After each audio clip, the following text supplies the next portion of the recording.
ओम गंग गणपतये नमो नमः। श्रीमद्भागवत महापुराण अष्टमा स्कंद अथय के विश्व अध्याय बलि को बांधा जाना। श्री शुक्रवाचर सत्यंग समीचावज्र बधो नके दुभि हर्त स्वधा मधुतरा मृत्यु अभिगतात मरीच मिचरा ऋष्यो बृहता सनन्नादा नरदेव योगिना। श्री सुखदेव जी कहते हैं, परीक्षित, भगवान के चरण कमलों का सत्यलोक में पहुंच गया। उसके नख चंद्र की छटा से सत्यलोक की आभा फीकी पड़ गई। स्वयं ब्रह्मा भी उसके प्रकाश में डूब से गए। उन्होंने मरीचि आदि ऋषियों, सनंदन और नैष्ठिक ब्रह्मचारियों, बड़े बड़े योगियों के साथ भगवान के चरण कमलों की आगवानी की।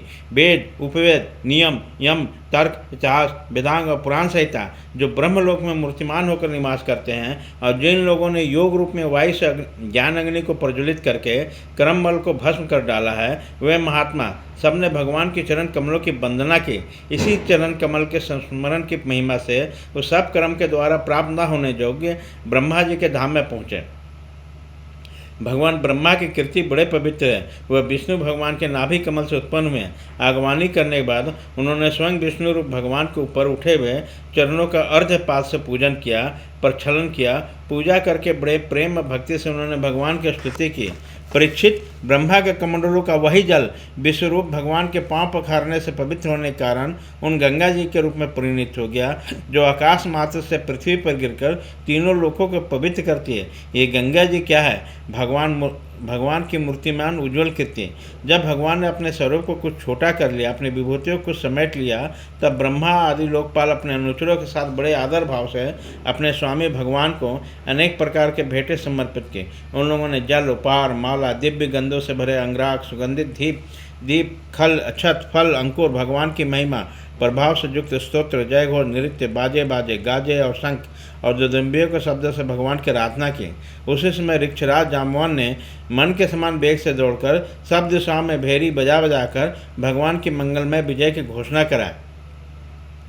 दैत्यों ने देखा वामन जी ने 3 पग पृथ्वी मांगने के बहाने सारी पृथ्वी छीन ली। तब वो सोचने लगे कि हमारे स्वामी बलि इस समय जग में दीक्षित होकर वो कुछ कहेंगे नहीं, इसलिए वे बहुत चिढ़कर वापस में करने लगे, अरे यह ब्राह्मण नहीं है, यह सबसे बड़ा मायावी विष्णु है।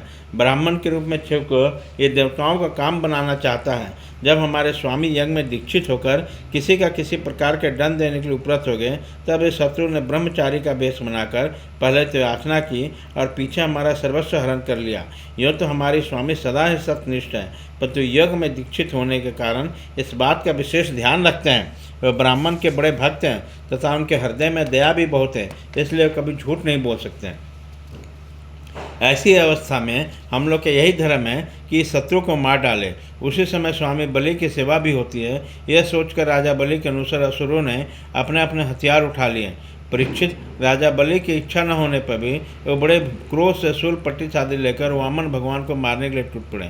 परीक्षित, जब विष्णु भगवान के पार्षदों ने देखा कि दैत्यों के सेनापति आक्रमण करने के लिए दौड़े आ रहे हैं, तब उन्होंने हंस कर अपने अस्त्र उठा लिया और उन्हें रोक दिया। नंद, सुनंद, जय, विजय, प्रबल, बल, कुमुद, कुमुदाक्ष, विश्वकृसेन, गरुड़, जयंत, ऋषिऋतुदय, पुष्पदंत, अश्वत्थन, ये सभी भगवान के पार्षद 10-10 हजार आर्थियों का बल रखते हैं। वह असुरों की सेना का संहार करने लगे। जब राजा बलि ने देखा कि भगवान के पार्षद मेरे सैनिकों को मार रहे हैं, तो अभी क्रोध में मरकर उससे लड़ने के लिए तैयार हो गए, तो उन्होंने शुक्राचार्य के शाप का स्मरण करके युद्ध करने से रोक दिया। उन्होंने विप्रचित, राहु, नेमी आदि दैत्यों को संबोधित करके कहा, भाइयों, मेरी बात सुनो, लड़ो मत, वापस लौट जाओ। इस समय काज के अनुकूल नहीं है। दैत्यों, जो काल समस्त प्राणियों को सुख और दुख देने का समर्थ रखता है, उसे यदि कोई पुरुष चाहे मैं अपने प्रयत्नों से दबा दूं, तो उसकी शक्ति से बाहर है। जो पहले हमारी उन्नति और देवताओं का अनुमति के कारण हुए हैं, वही काल भगवान अब उनकी उन्नति हमारी उन्नति के कारण हो रहे हैं। बल, मंत्री, बुद्धि, दुर्ग, मंत्र, औषधि और समाधि उपाय, इनमें से किसी भी साधन के द्वारा सबके द्वारा मनुष्य काल पर विजय प्राप्त नहीं कर सकता। जब देव तुम लोग अनुकूल था, तब तुम लोगों ने भगवान के पार्षदों कई बार जीत लिया, पर देखो आज युद्ध में हम पर विजय प्राप्त करने के लिए सिंहनाद कर रहे हैं। यदि देव हमारे अनुकूल हो जाएगा तो हम इन्हें जीत लेंगे।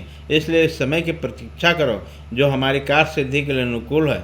श्री सुखदेव जी कहते हैं, परीक्षित, अपने राजा बलि का बात सुनकर भगवान के पार्षदों से हारे हुए दैत्य और दैत्य सेनापति रसातल में चले गए। उनकी जाने के बाद भगवान के हृदय बांध कर पक्षीराज गरुड़ बुढ़े ने पासों से बलि को बांध दिया। उसी दिन अश्वमेध यज्ञ में सोमपान वाला था। जब सर्वशक्तिमान भगवान विष्णु ने बलि को इस प्रकार बंधवा दिया, तब पृथ्वी आकाश समस्त दिशाओं में हाय हाय करने लगे। यद्यपि बलि वरुण के पासों से बने थे, उसकी भी संपत्ति उसके हाथों से निकल गई, फिर भी उसकी बुद्धि निश्चयात्मक थी। सब लोग उसके उदार यश की गान कर रहे थे। परीक्षित, उस समय भगवान बलि ने कहा, असुर, तुमने मुझे पृथ्वी के 3 पग दिए, 2 पग में तो सारी त्रिलोकी नाप ली, अब तीसरा पग पूरा करो। जहाँ तक सूर्य की गर्मी पड़ती है, जहाँ तक नक्षत्रों और चंद्रमा की गर्मी पहुँचती है, और जहाँ तक बादल जाकर बरसते हैं, वहाँ तक की सारी पृथ्वी तुम्हारे अधिकार में थी। तुम्हारे देखते देखते मैंने एक पैर से भूलोक, शरीर से आकाश और दिशाओं, दूसरे पैर से स्वर्गलोक नाप लिया। इस प्रकार तुम्हारा सब कुछ मेरा हो चुका। फिर भी तुमने जो प्रतिज्ञा की, उसे पूरा न करने का कारण तुम्हें नरक मनाना पड़ेगा।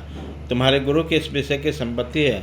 अब जाओ, और जो याचक को देने की प्रतिज्ञा करके मुकर जाता और इस प्रकार उसे धोखा देता है, उसके सारे मनोरथ व्यर्थ होते हैं। स्वर्ग की बात तो दूर है, उसे नरक में गिनना पड़ता है। तुमको इस बात को बड़ा घमंड था कि मैं बड़ा धनी हूँ, तुमको मैं दूंगा, ऐसा प्रतिज्ञा करके फिर धोखा दे दिया। अब तुम कुछ वर्षों तक झूठ का फल नरक भोजो। इति श्रीमद्भागवते महापुराणे परमहंस संहितायां स्कंदे वामन प्रभुवा बलिना गृहो नमकेश 20वां अध्याय।